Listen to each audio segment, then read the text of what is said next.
¿Qué tal amigos? Bienvenidos a un video más. En esta oportunidad vamos a hacer una ronda de preguntas y respuestas sobre fisiología. Como recomendación, poner en pausa el video unos segundos después de leer las alternativas, para así poder responder dichas preguntas. Y luego se estará dando la respuesta correcta y una pequeña explicación. Comenzamos. Bueno, antes de empezar, recordarles que estas preguntas son sacadas del libro de repaso de fisiología de Guyton. Primera pregunta. ¿Cuál de las siguientes afirmaciones sobre los microARN es correcta? A. Los microARN se forman en el citoplasma y reprimen la traducción o favorecen la degradación de ARN mensajero antes que pueda ser traducido. B. Los microARN se forman en el núcleo y a continuación son procesados en el citoplasma por la enzima Dicer. C. Los microARN son fragmentos cortos de ARN bicatenario, es decir, que tienen 21 a 23 nucleótidos que regulan la expresión génica. D. Los microARN reprimen la transcripción génica. La respuesta correcta es la alternativa A. Los microARN se van a formar en el citoplasma y van a reprimir la traducción o van a favorecer la degradación del ARN mensajero antes de que ésta pueda ser traducido. Pues como sabemos, los microARN se van a formar en el citoplasma a partir de pre-microARN y estos van a ser procesados por la enzima Dicer. La enzima Dicer es una proteína que se va a encontrar en el citoplasma celular. Esta proteína va a ser una ribonucleasa perteneciente a las familias de las ARNasa tipo 3, que en una última instancia reúne el complejo de silenciamiento inducido por ARN RIX, como podemos ver en la imagen, la parte amarillita, lo cual posteriormente va a generar a los microARN. Y estos van a regular la expresión génica mediante la unión a la región complementaria del ARN y van a reprimir la traducción o van a favorecer la degradación del ARN mensajero antes de que pueda ser traducido. Segunda pregunta. Al comparar dos tipos de células de la misma persona, ¿cuál de los siguientes aspectos refleja la variación en las proteínas expresadas por cada tipo celular? A. Diferencias en el ADN contenido en el núcleo de cada célula.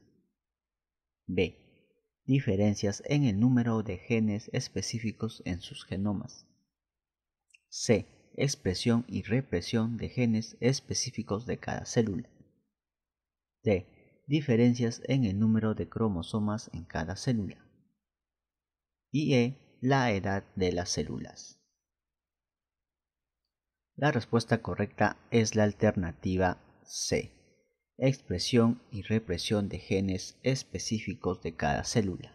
Pues como sabemos, la variación en proteínas expresada por cada célula refleja una expresión y una represión específicas de las células para los genes determinados. Entonces, cada célula va a contener el mismo ADN en el núcleo y también el mismo número de genes. Y así la diferenciación procede no de las diferencias de estos genes, sino de una represión o también de una activación selectiva de distintos promotores génicos. Tercera pregunta. ¿Cuál de las siguientes afirmaciones sobre los telómeros es incorrecta? A. Los telómeros son secuencias repetidas de nucleótidos al final de una cromátide. B. Los telómeros actúan como cubiertas protectoras que evitan el deterioro de los cromosomas durante la división celular. C. Los telómeros son consumidos gradualmente durante divisiones celulares repetidas. D. En células cancerosas, la actividad de la telomerasa suele estar reducida en comparación con las células normales. La respuesta correcta es la alternativa D. En células cancerosas, la actividad de la telomerasa va a estar reducida en comparación a las células normales. Los telómeros son secuencias repetitivas de nucleótidos situadas en el extremo de una cromátide que van a actuar como cubiertas protectoras para evitar el deterioro del cromosoma durante la división celular. aunque estos son consumidos gradualmente durante las divisiones celulares. Como podemos ver en la imagen, en las células cancerosas, la enzima telomerasa está activada, o sea, es decir, que no está inhibida, y esto lo que va a hacer es que añade bases a los extremos de los telómeros y de esta manera van a poder producirse muchas más generaciones de estas células cancerosas. 4. ¿Cuál de los siguientes acontecimientos no se produce durante el proceso de mitosis? A. Condensación de los cromosomas. B. Replicación del genoma. C. Fragmentación de la cubierta nuclear. D. Alineación de las cromátides a lo largo del plano ecuatorial. Y E. Separación de las cromátides en dos conjuntos de 46 cromátides hermanas. La respuesta correcta es la alternativa B. No se produce durante la mitosis la replicación del genoma, pues la replicación del ADN tiene lugar durante la fase S del ciclo celular y antecede a la mitosis. La condensación de los cromosomas se produce durante la profase de la mitosis. La fragmentación de la cubierta nuclear se realiza en el curso de la prometafase de la mitosis. Las cromátides se alinean en el plano ecuatorial durante la metafase y se separan en dos conjuntos completos de cromátides hermanas en el curso de anafase. Vemos que la replicación del genoma se produce en la fase S, antes del proceso de mitosis. Pregunta número 5. ¿A qué se refiere el término glucocáliz o glucocálix? A. Las cadenas de hidratos de carbono con carga negativa que sobresalen en el citosol de los glucolípidos y las glucoproteínas integrales. B. La capa de hidratos de carbono con carga negativa en la superficie exterior de la célula. C. La capa de aniones alineados en la superficie citosólica de la membrana plasmática. D. El gran almacén de glucógeno presente en los músculos rápidos. Y E. Un mecanismo de unión entre las células. Respuesta correcta es la alternativa B. El término glucocáliz se refiere a la capa de hidratos de carbono con carga negativa en la superficie exterior de la célula, como podemos ver en la imagen. El glucocáliz de la célula es el recubrimiento de hidratos de carbono de carga negativa situado en el exterior de la superficie de la membrana celular. Los hidratos de carbono de membrana suelen producirse en combinación con proteínas o lípidos en forma de glucoproteínas o glucolípidos, y la parte gluco de estas moléculas sobresale de forma casi invariable hacia el exterior de las células. Pregunta número 6. ¿Cuál de las siguientes afirmaciones es incorrecta? A. El término homeostasis describe el mantenimiento de condiciones casi constantes en el organismo. B. En la mayoría de las enfermedades, los mecanismos homeostáticos del organismo dejan de funcionar. C. Los mecanismos de compensación del organismo conducen, a menudo, a desviaciones con respecto al intervalo normal en algunas de las funciones corporales. D. La enfermedad suele considerarse un estado de perturbación de la homeostasis. La respuesta correcta es la alternativa B. En la mayoría de las enfermedades, los mecanismos homeostáticos del organismo dejan de funcionar. El término homeostasis describe el mantenimiento de las condiciones casi constantes en el entorno interno del organismo, y las enfermedades se consideran en general un estado de perturbación de la homeostasis. Sin embargo, incluso en casos de enfermedad, los mecanismos homeostáticos de compensación siguen funcionando en un intento de mantener las funciones corporales en niveles que permitan el sostenimiento de la vida. Estas compensaciones pueden provocar desviaciones con respecto al nivel normal de algunas funciones corporales como una compensación necesaria para así poder mantener las funciones vitales del organismo. Pregunta número 7. ¿Por cuál de las siguientes entidades son transferidos los orgánulos desgastados a los lisosomas? A. Por autofagosomas. B. Retículo endoplásmico granular. C. retículo endoplásmico agranular, D. aparato de Golgi, E. mitocondrias. La respuesta correcta es la A. Como lo podemos ver en la imagen, son transferidos a partir de los autofagosomas. La autofagia es un proceso de limpieza según el cual los orgánulos y los grandes agregados proteicos obsoletos son degradados y reciclados. Los orgánulos celulares desgastados son transferidos a los lisosomas por estructuras de doble membrana denominadas autofagosomas que se forman en el citosol. Pregunta número 8. ¿Cuál de las siguientes no es una función importante del retículo endoplásmico? A. Síntesis de lípidos. B. Síntesis de proteínas. C. Suministro de enzimas que controlan la escisión del glucógeno. D. Suministro de enzimas que detoxifican sustancias que podrían dañar a la célula. E. Secreción de proteínas sintetizadas en la célula. La respuesta correcta es la alternativa E. No es una función importante del retículo endoplásmico la secreción de proteínas sintetizadas en la célula. Las proteínas y los lípidos se forman en el retículo endoplásmico y después van a pasar al aparato de Golgi, donde éstas se someten a un mayor procesamiento antes de ser liberados al citoplasma, de tal manera que pueden ser utilizadas en la célula o sean secretados. El retículo endoplásmico no segrega proteínas y lípidos de la célula.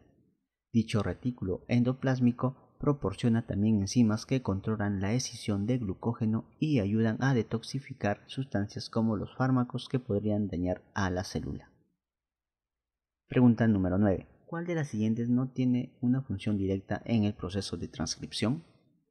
A. Helicasa. B. Polimerasa de ARN. C. Secuencia de terminación de cadena. D. Moléculas de ARN activadas. Y E. Secuencia de promotores.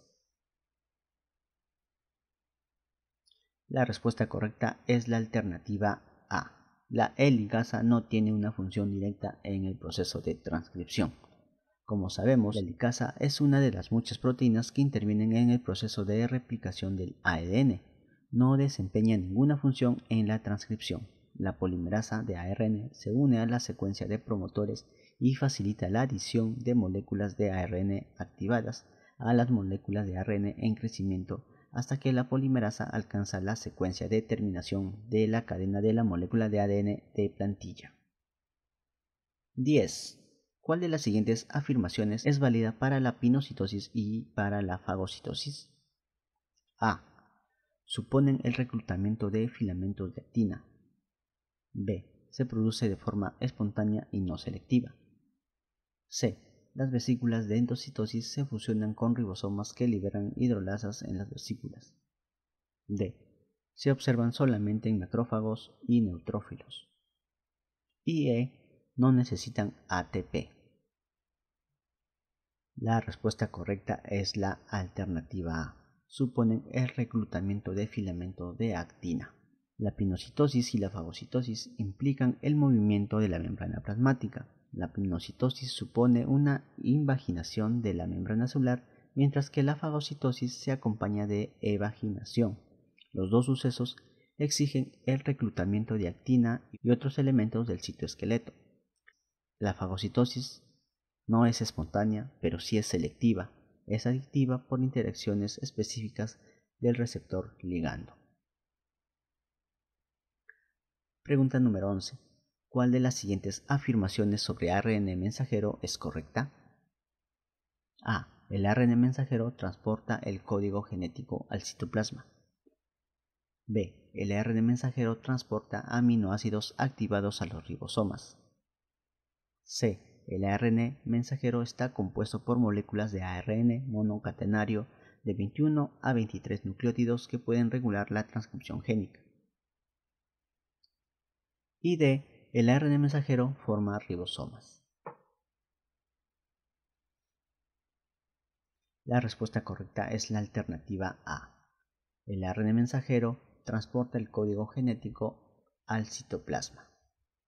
Las moléculas de ARN mensajero son largas cadenas monocatenarias de ARN que están suspendidas en el citoplasma y se componen de varios centenares o miles de nucleótidos de ARN en cadenas no emparejadas. Entonces, el ARN mensajero va a transportar el código genético al citoplasma para así controlar el tipo de proteína que se va a formar, mientras que el ARN de transferencia transporta aminoácidos activados a los ribosomas, y el ARN ribosómico, junto con 75 proteínas diferentes, va a formar los ribosomas. Y los microARNs, como hablamos en la pregunta número 1, son moléculas de ARN monocatenario de 21 a 23 nucleótidos que van a regular la transcripción génica y la traducción. Y pregunta número 12. ¿Durante qué fase de la síntesis de proteínas tiene lugar la redundancia o degeneración del código genético? A. En la replicación del ADN. B. En la transcripción. C. En la modificación posttranscripcional. D. En la traducción. Y E. En la glucosilación de proteínas. La alternativa correcta es la D. En la traducción. Durante la replicación y la transcripción, la nueva molécula de ácidos nucleicos es un complemento exacto de la molécula de ADN progenitora como consecuencia de un apareamiento de bases predecibles, específico y unívoco. Sin embargo, durante el proceso de traducción, cada aminoácido del nuevo polipéptido es codificado por un codón, que va a ser una serie de 3 nucleótidos consecutivos. Aunque cada codón va a modificar un aminoácido específico, la mayor parte de los aminoácidos pueden codificarse por medio de múltiples codones. La redundancia se produce porque 60 codones codifican 20 aminoácidos. Bueno amigos, llegamos a la parte final de este video de repaso médico con ayuda de preguntas y respuestas que son sacadas del libro de repaso de fisiología de Guyton. No olviden suscribirse y activar a la campanita para así poder estar atento a todos los videos que se esté subiendo en los próximos días. Muchas gracias y hasta la próxima.